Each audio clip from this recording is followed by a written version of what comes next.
Marcos capítulo 8, versículo 27 ao 30.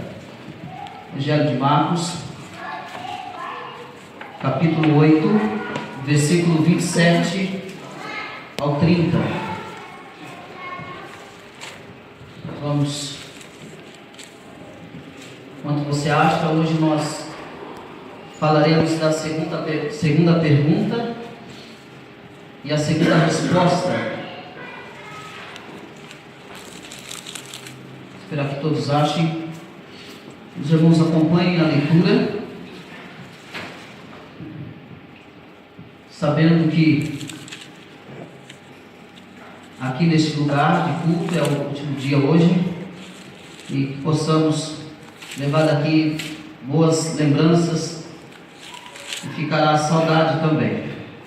Mas nós devemos louvar a Deus por tudo que Ele fez e até que o Senhor nos ajudou, até o que o Senhor nos sustentou, até que o Senhor foi conosco.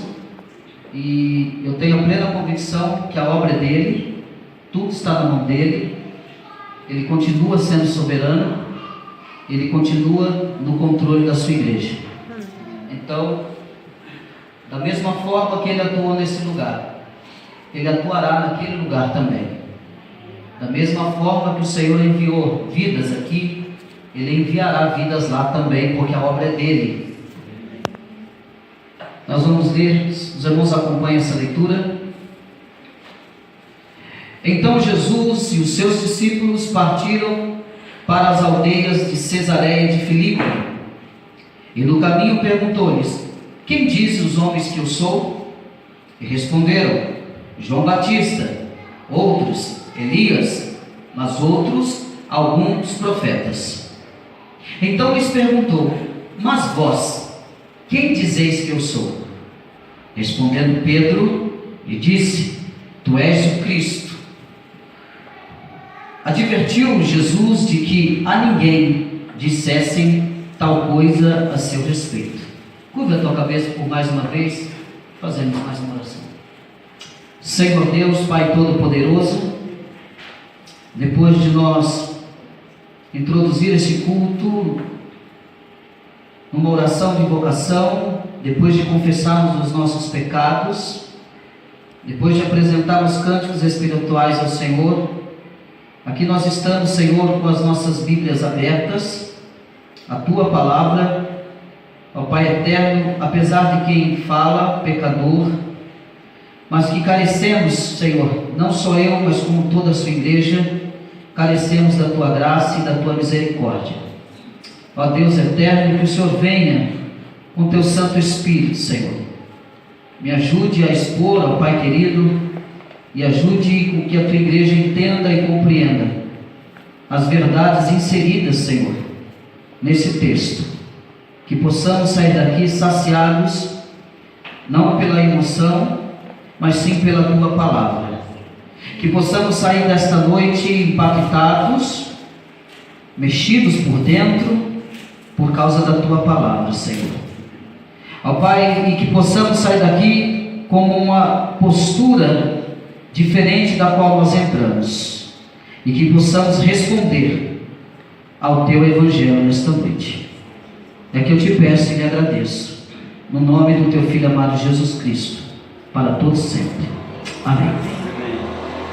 Meus amados irmãos, a semana passada nós falamos acerca de várias perguntas que nós fazemos, de várias perguntas importantes que nós realizamos a outrem, ou no casamento, ou naquilo que eu devo fazer, naquilo que eu devo vestir, na atitude que eu devo tomar, na posição que eu devo tomar. Falamos acerca de perguntas de pessoas que talvez questionam se verdadeiramente há um Deus, se verdadeiramente existe um Deus, se verdadeiramente existe um Deus que governa tudo. Mas a grande pergunta que nos arremete dentro desse texto, acerca que Jesus faz aos seus discípulos, Depois agora de 2 anos, os seus discípulos andando com Jesus, participando dos milagres de Jesus, participando das obras miraculosas que Jesus vem fazendo durante o seu ministério. Jesus então, ele vai chamar os discípulos e vai fazer uma das perguntas, talvez eternas, aos seus discípulos, acerca da multidão. Jesus se arremete aos seus discípulos porque os discípulos sempre estão no meio da multidão, sempre estão servindo a Jesus naquilo que lhe é incumbido para fazerem. E nós falamos acerca do conhecimento que os discípulos tinham de ouvir aquilo que a multidão estava falando de quem era Jesus, de quem se tratava. Então no versículo 27, Jesus e os seus discípulos, eles partiram então para Aldeia de Cesaré de Filipe, e no caminho ele pergunta: que dizem os homens que eu sou? Nós falamos acerca do cristianismo contemporâneo que nós vivemos. Eu quero chamar sua atenção para aquilo que as pessoas estão falando, ou de que forma estão dizendo quem é Cristo. A forma que as pessoas estão representando a Cristo. Hoje, se nós sairmos 10 minutos que andarmos, 10 minutos que pesquisarmos, nós vamos observar que o entendimento de Cristo, a qual esse evangelho contemporâneo e muitas das vezes manchado, tem apresentado um outro tipo de Cristo, tem trazido ao entendimento das pessoas um outro Jesus, um outro evangelho, porque tem chegado até as pessoas não o evangelho da cruz, não o Cristo da cruz, não o evangelho de renúncia, não o evangelho de se estar servindo a Cristo simplesmente por amor, simplesmente por reconhecer a sua graça, simplesmente por reconhecer a obra que foi realizada na cruz do Calvário. Não. Se nós fizermos uma pesquisa hoje, nós vamos perceber que muitas pessoas vão falar de Jesus de todas as maneiras, mas errarão na sua eficácia, errarão na sua explicação, porque hoje, infelizmente, muitas e muitas pessoas ainda não entenderam quem é Jesus. Se tem todo ano no nosso país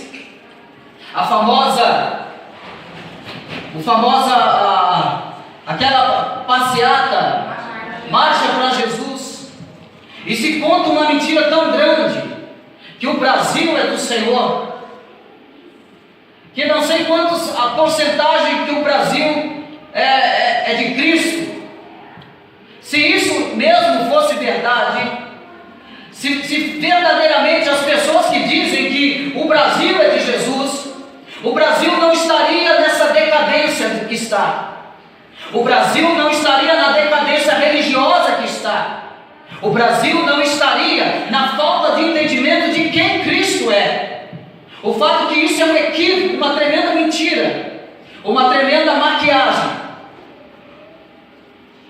Na verdade, se você sair aí nesse evangelho maltrapilho, as pessoas vão dizer que Jesus é isso, e eles estão mostrando e representando Jesus das formas mais terríveis que possa acontecer. As pessoas têm falado: Jesus é isso. E quando se trata de falar quem é Jesus, as pessoas estão relacionando Jesus ao pecado, estão relacionando Jesus à ideologia de gênero, estão relacionando a Jesus a todo tipo de depravação, estão relacionando Jesus a todo tipo de inverdades, estão relacionando a Jesus a todo tipo de escândalo. Mas esse não é o Jesus que a Escritura nos ensina. Quando Jesus ele chama os seus discípulos, Jesus está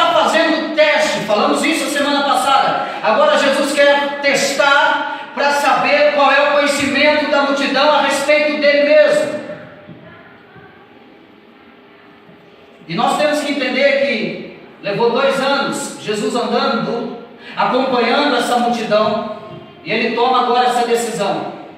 O que os homens dizem que eu sou? O que eles têm falado de mim? Como é que eles têm me conhecido? O que eu significo para eles? Qual é o entendimento da multidão ao meu respeito? É obviamente que Jesus está também falando acerca, porque a multidão achava que Jesus seria um militante.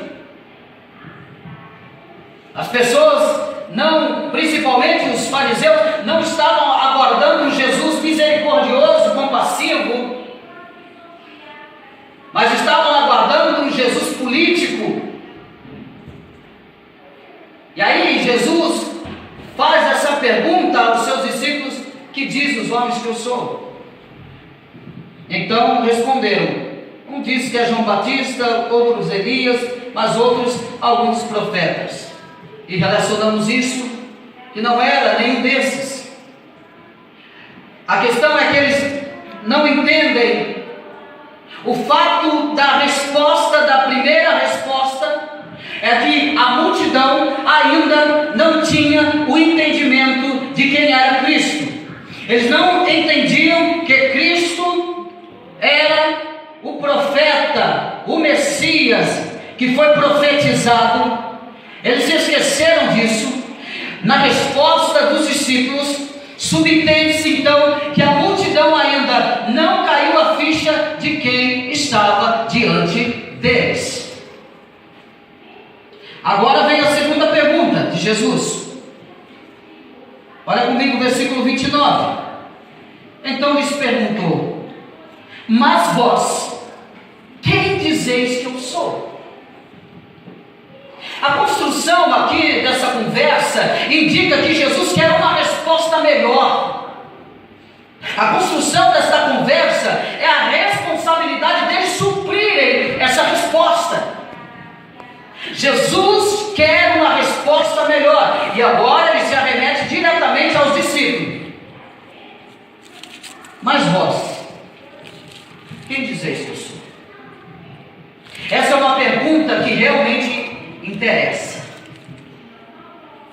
É bom saber que as multidões pensavam de Jesus, pois nós, quando vimos a resposta, como falamos a semana passada, que a resposta terá implicações na vida, mas o que ele realmente importava é como esses homens responderiam à pergunta. É isso que importa para Jesus. Como que esses homens irão responder à pergunta que ele está fazendo diretamente a Jesus agora, diretamente aos seus discípulos. E a ênfase gramatical aqui está no mas vocês. Olha, a multidão diz que o Senhor é João Batista, que o Senhor é Elias, que o Senhor é algum dos profetas, mas a ênfase gramatical aqui, mas vocês. Eu quero saber de vocês agora. Quem dizes que eu sou? Quem vocês dizem que eu sou? É como se Jesus estivesse respondendo a pergunta logo depois da resposta. Legal, entendi, muito bem respondido, muito bom. Mas e vocês? Quem diz que eu sou? Quem eu sou para vocês? Quem eu significo para vocês? Qual é o entendimento que vocês têm de mim? Essa é a grande pergunta. Porque os discípulos já haviam seguido Jesus há esses 2 anos, viram o que Jesus fez, ouviram os ensinos de Jesus, e agora Jesus quer saber: e vocês? O que vocês dizem que eu sou?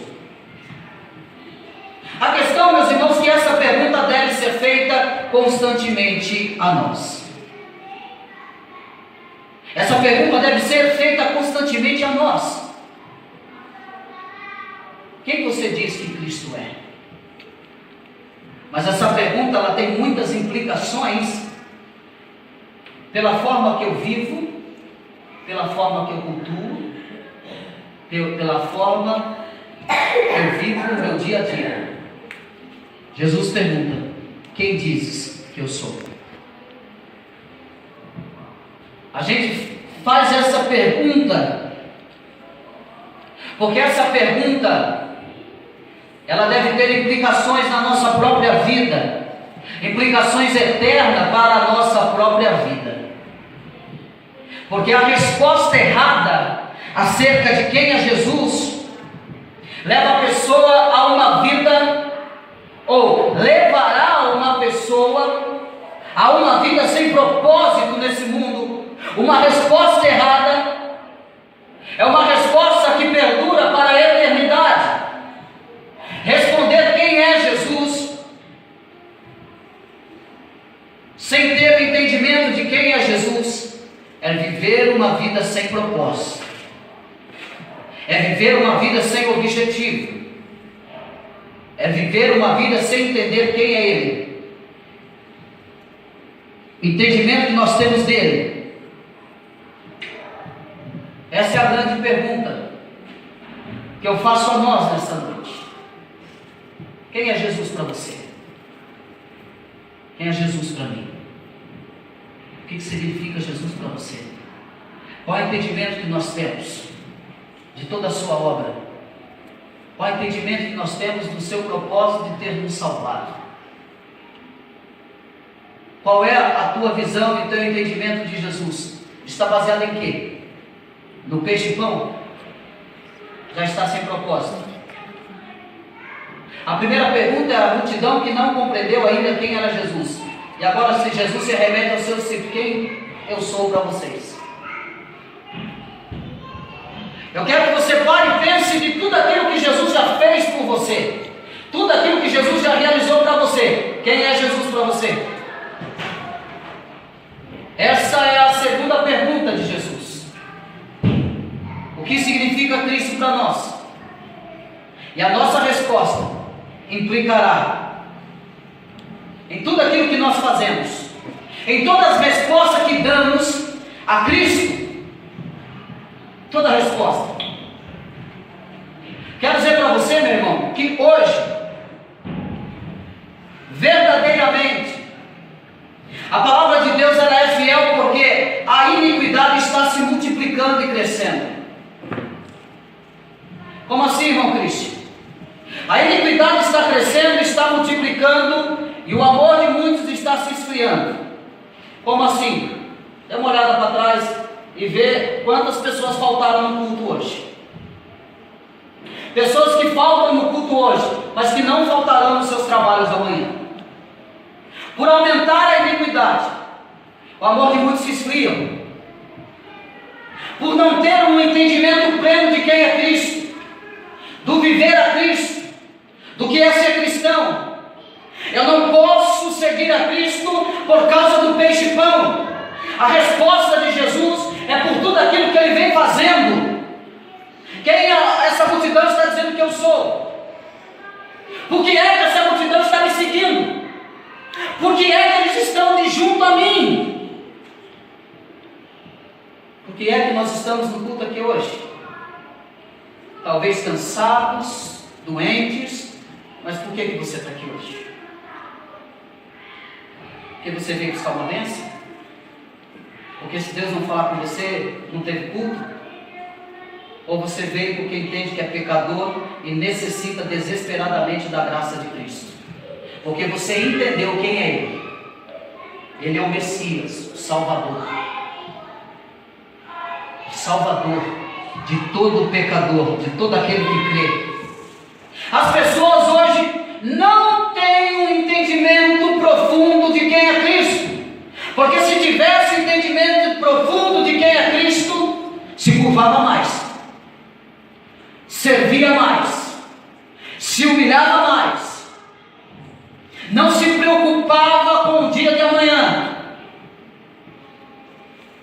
Porque infelizmente as pessoas se preocupam mais consigo mesma, as pessoas se preocupam mais com as suas próprias coisas, do que aquilo que agrada a Cristo, do que aquilo que é prioridade para Cristo. Pedro então respondeu, olha comigo, versículo 29, tu és o Cristo. Em Lucas capítulo 9, versículo 20, vai dizer, Simão Pedro respondeu, tu és o Cristo, o Filho do Deus vivo. E esse é o ápice do Evangelho de Marcos. Aqui está o ápice do Evangelho de Marcos. A primeira pergunta, a primeira resposta, a segunda pergunta, a segunda resposta. A única vez que temos Jesus como Cristo no cabeçalho do Evangelho está relatado lá no capítulo 1, versículo 1. Desde então esse título não apareceu mais. Mas agora, quem é realmente Jesus? Quem é Jesus? Todas as obras já realizadas culminam nesse versículo. Tudo aquilo que Jesus fez culminam nesse versículo. A partir dessa confissão, o restante do Evangelho passa então a demonstrar o sofrimento e o caminho do Messias agora. Cristo no grego significa Messias e no hebraico significa ungido. Cristo não é o nome e nem o sobrenome. O nome dele é Jesus, ou seja, o Senhor salva. O outro nome dado a Jesus não é Cristo, mas Senhor. O livro de Filipenses, capítulo 2, versículo do 8 a 11 diz, e sendo encontrado em forma humana, humilhou-se a si mesmo e foi obediente até a morte e morte de cruz. Por isso, Deus o exaltou à mais alta posição e lhe deu o nome que está acima de todo nome, para que ao nome de Jesus se dobre todo o joelho no céu, na terra e debaixo da terra, e toda língua confesse que Jesus Cristo é o Senhor, para a glória de Deus Pai. Amém. Graças a Deus. A palavra Cristo é a função, ou seja, o papel de Jesus. A palavra Cristo, guarde isso, é a função ou o papel de Jesus.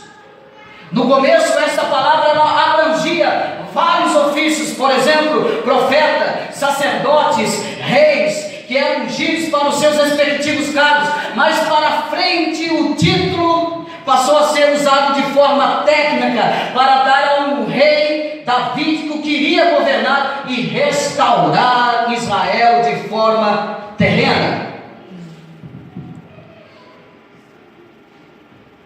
Para a maioria dos judeus daquela época, o Cristo seria alguém como um rei que apareceria para triunfar e liberar Israel das garras políticas dos outros impérios.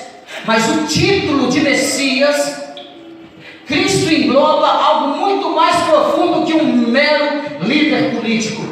O título aplicado a Jesus designa em quem se cumpre as expectativas, promessas e vida da nação de Israel. Em quem e de quem era a nação de Israel? Em Cristo. E no novo Israel de Deus é o povo ungido por Jesus. Então, quando uma pessoa chama Jesus de Cristo, Messias, a pessoa está dizendo que Jesus é o cumprimento de toda a profecia e esperança do Antigo Testamento. Ele é o profeta, ele é o sacerdote, ele é o rei, ele é o cumprimento da profecia do Antigo Testamento. E esta realidade e verdade a multidão não reconheceu. Não reconheceu.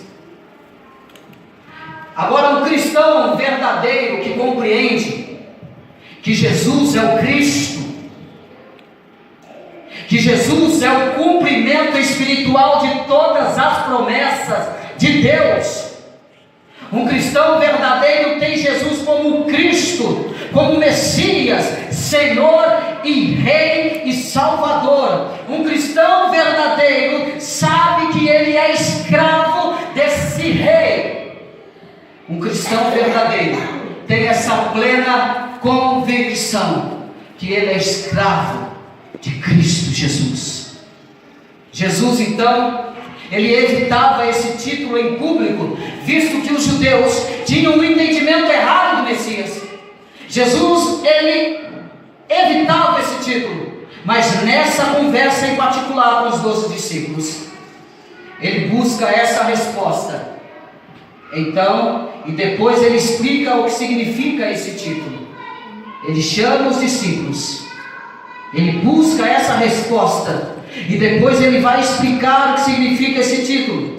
Houve outras vezes em que os discípulos usaram títulos messiânicos para Jesus, mas eles sempre foram em contextos de curas e de milagres. Agora eles estão sem o alvoroço e as emoções do momento.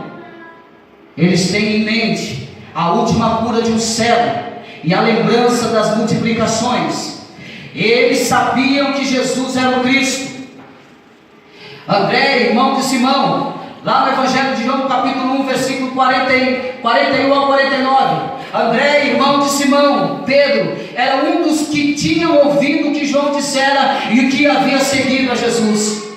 O primeiro que ele encontrou foi Simão, seu irmão, e lhe disse: achamos o Messias, isto é, achamos o Cristo. Então Natanael declarou: mestre, tu és o Filho de Deus, tu és o Rei de Israel. Eles sabiam que a pessoa de Jesus era divina, eles sabiam que a pessoa de Jesus era divina, que o Messias, mas eles não compreendiam que Jesus, como Jesus estava cumprindo o papel do Messias. Eles tinham conhecimento disso, mas eles não compreendiam como Jesus estava cumprindo o papel de Messias. Jesus era muito humilde, Jesus era muito cheio de compaixão, um homem tocável, não aceitava o sistema religioso. Jesus era acessível, os fariseus não eram acessíveis, Jesus não era religioso, Jesus era um homem tocável, cheio de compaixão e fora do sistema religioso que pesava nos ombros da multidão. Ele é o Messias. A visão e o entendimento deles ainda eram limitados pela cultura e pela herança religiosa que eles carregavam. Eles ainda viam o Messias como um líder político. Eles ainda não compreenderam quem era Jesus. Por isso esse era o momento deles confessarem e entenderem quem era esse que estava seguindo. Esse é o momento de colocá-lo à prova, para saber qual era o entendimento de quem eles estavam seguindo, porque o tempo estava acabando, o momento estava acabando, e as consequências da sua vinda estavam por vir. Muitos confessam Jesus como Cristo, no momento de emoção. Muitos confessam a Cristo quando o apelo é feito e a música é tocada. Muitos confessam a Cristo quando as suas emoções são totalmente levadas à flor da pele. É por isso que o culto deve ser racional. É por isso que as nossas emoções devem estar equilibradas, devem estar sustentadas na palavra de Deus. Em muitos lugares as emoções são totalmente levadas à altura. Muitas pessoas confessam a Cristo nesse exato momento da emoção estar à flor da pele, das emoções estar sendo mexidas, quando o apelo é feito, quando aquela música é tocada. Mas não é esse tipo de confissão que Cristo está buscando.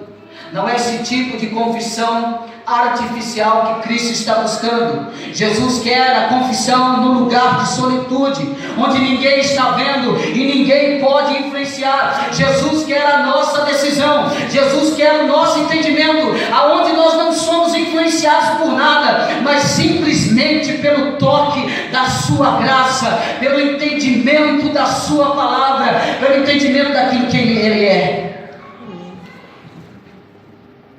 Evangelho de Mateus capítulo 16, versículo 16 diz: Simão Pedro respondeu: Tu és o Cristo, o Filho do Deus vivo.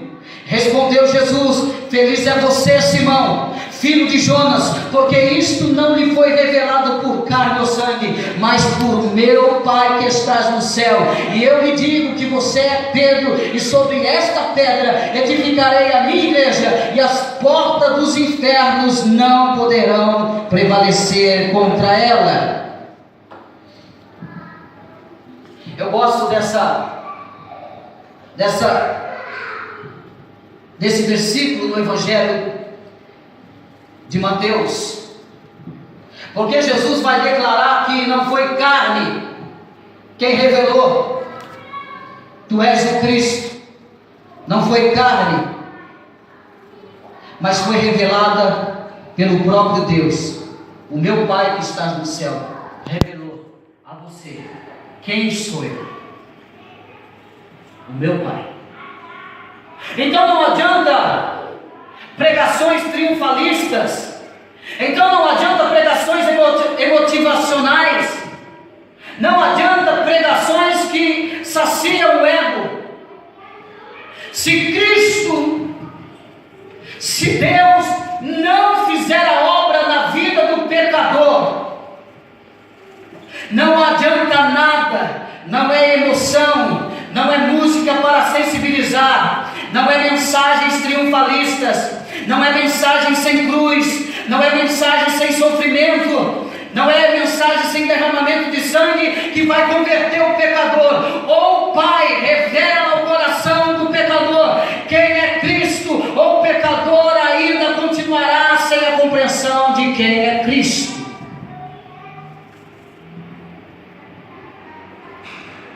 Uma pessoa, ela só chegará à conclusão de que Jesus é realmente Messias, que o cumprimento de todo o Antigo Testamento na pessoa de Jesus, o Deus encarnado, através de uma obra reveladora que o Pai inspira através do seu Santo Espírito.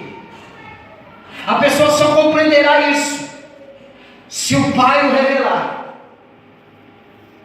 Não tem esse forçamento: aceita Jesus, aceita Jesus. Se o Pai não revelar, essa pessoa não terá conhecimento de Cristo. No Evangelho de João capítulo 6, versículo 44, eu vou te provar isso. Ninguém pode vir a mim se o Pai que me enviou não o atrair, e eu ressuscitarei no último dia. Ninguém pode ir a Cristo, ninguém terá o conhecimento de Cristo se o Pai que enviou a Cristo não o revelar. Eu conversava com o pastor Osvaldo ontem, falando sobre acerca do entendimento que as pessoas têm de Cristo e de conversões. Eu disse a ele que eu acredito que 50% do cristianismo, de conversões, é tudo fria, é conversões sem cruz, é conversão sem sofrimento.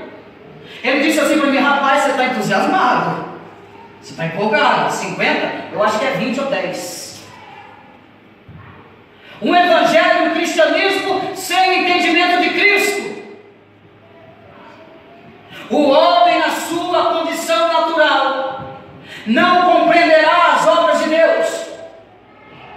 Mas eu quero provar para você que o homem natural, sem o conhecimento de Deus, ele vai em busca dos benefícios de Deus, porque a multidão estava atrás de Jesus por causa dos benefícios que recebiam de Cristo. Mais à frente eu vou provar para vocês que ele só estava interessado no peixe e no pão. Evangelho de João 6, capítulo 6, versículo 65 diz: contudo, alguns de vocês que não creem, pois Jesus sabia desde o princípio quais deles não criam e quem o iria trair.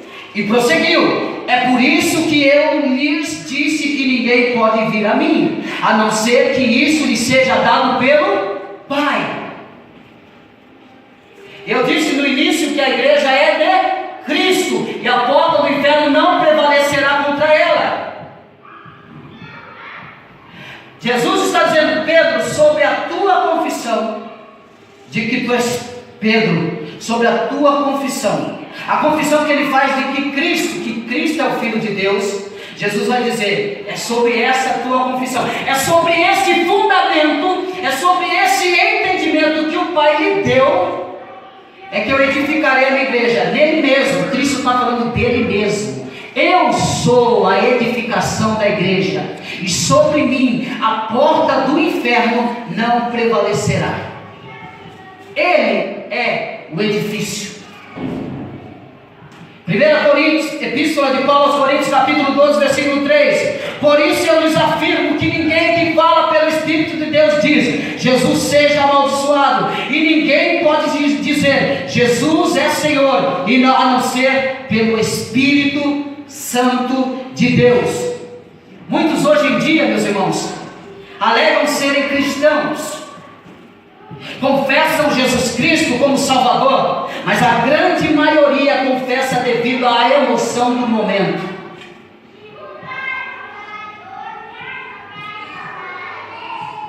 Eu particularmente tenho assustado com o resultado de conversões, que o resultado da conversão é totalmente negativa. É negativa. É experiência, não é teoria, não é intelecto. Evangelho se vive, se evidencia evangelho. Não é falar bonito da boca para fora, é viver o evangelho. Cristo faz uma pergunta: quem diz vocês que eu sou agora? Eu quero ver o entendimento de vocês, quem eu sou para vocês. A grande maioria dos cristãos no Brasil são falsos. A grande maioria das conversões nesse país é falsa. Pode se espantar com isso,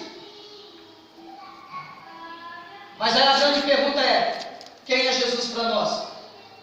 Qual é a resposta que daremos a Jesus aqui hoje, nessa noite? Qual é a resposta que eu vou dar a Ele nessa noite? Qual é a resposta que eu vou dar a Ele amanhã? E depois de amanhã? E depois de amanhã?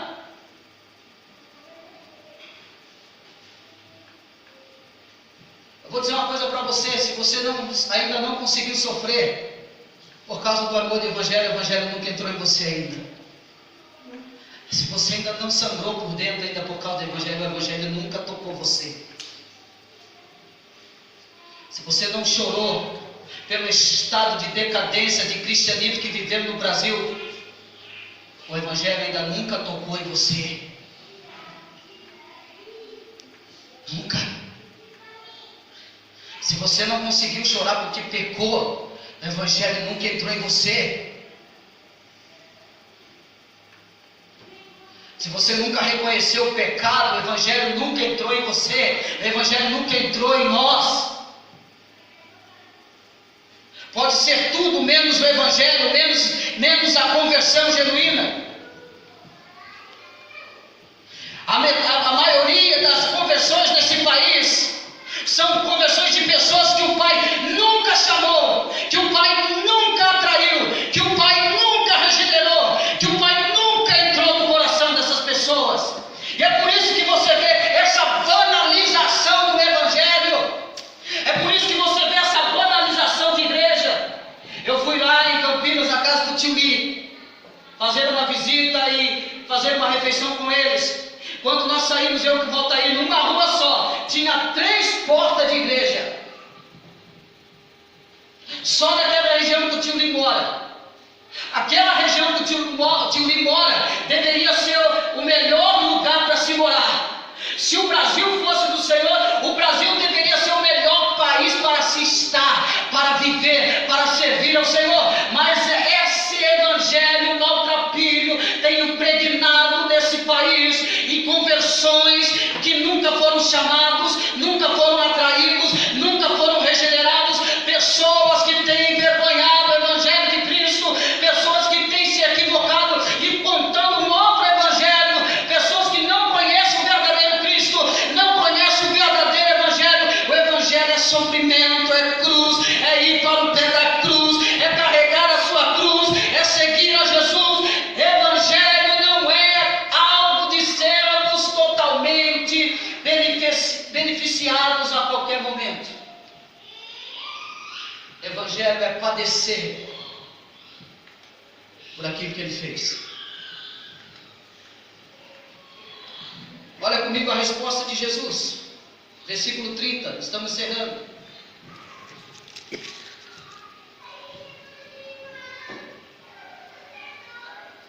Advertiu Jesus de que a ninguém dissessem tal coisa ao seu respeito. Jesus advertiu que não falassem a ninguém a seu respeito. Jesus sabe que esses homens têm muito o que aprenderem ainda. Ele precisa de tempo com eles para abrir ainda mais os seus olhos, para ainda mais abrir as suas mentes. O silêncio então ajudaria nesse processo, pois eles saíssem contando que Jesus era o Messias, muito mais perseguição aconteceria, muito mais perseguição iria ocorrer. A proibição de Jesus é que esses homens passem a declarar publicamente que Jesus é o Messias. O tempo iria chegar, o próprio Jesus, o tempo iria chegar, o próprio Jesus declararia publicamente. Jesus proíbe a proclamação, pois ele sabia que as pessoas não entenderiam. O conceito messiânico de Jesus é tão novo que seria perigoso então usar um título que tinha, para a maioria dos judeus, a sua própria conotação, no qual era bem diferente do novo sentido trazido por Jesus. Se no período intertestamentário um homem se autodenominasse o Cristo, ou fosse proclamado pelos seus seguidores, as pessoas entenderiam que esse Messias se refere a um rei davídico, que libertaria o povo e reinaria politicamente. É exatamente isso que Jesus não quer. Jesus não quer essa má interpretação, pois ele ordena que não saiam proclamando isso, pois até mesmo os discípulos têm que entender melhor quem e como é o ofício do Messias. Até agora a pergunta era: quem é esse? A partir de agora é: que tipo de Messias é este? Como devem se comportar os seguidores do Messias? E a mesma pergunta, encerrando, a mesma pergunta é feita ainda hoje a nós: quem você diz que Jesus é? Quem é Jesus para você? Quem é Jesus para nós? A resposta só pode ser uma das três. Ou Jesus é realmente o Deus encarnado, que veio e morreu pelos pecadores, ou ele era um louco, ou um mentiroso, possuído por demônios, como os fariseus o intitularam. Se você crê que Jesus realmente é o único mediador e salvador, se você crê que realmente Jesus é o Deus encarnado, você precisa então viver sob o senhorio dele.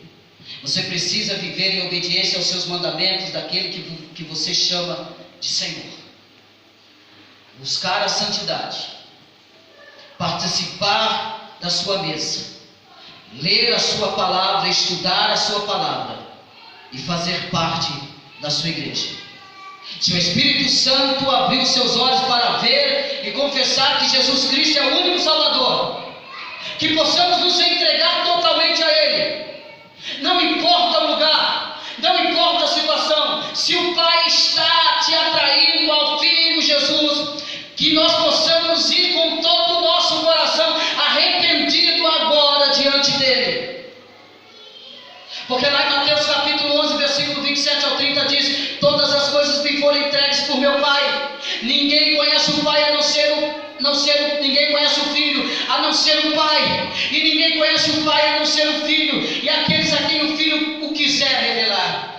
Venham a mim todos que estão cansados e sobrecarregados, e eu lhes darei descanso.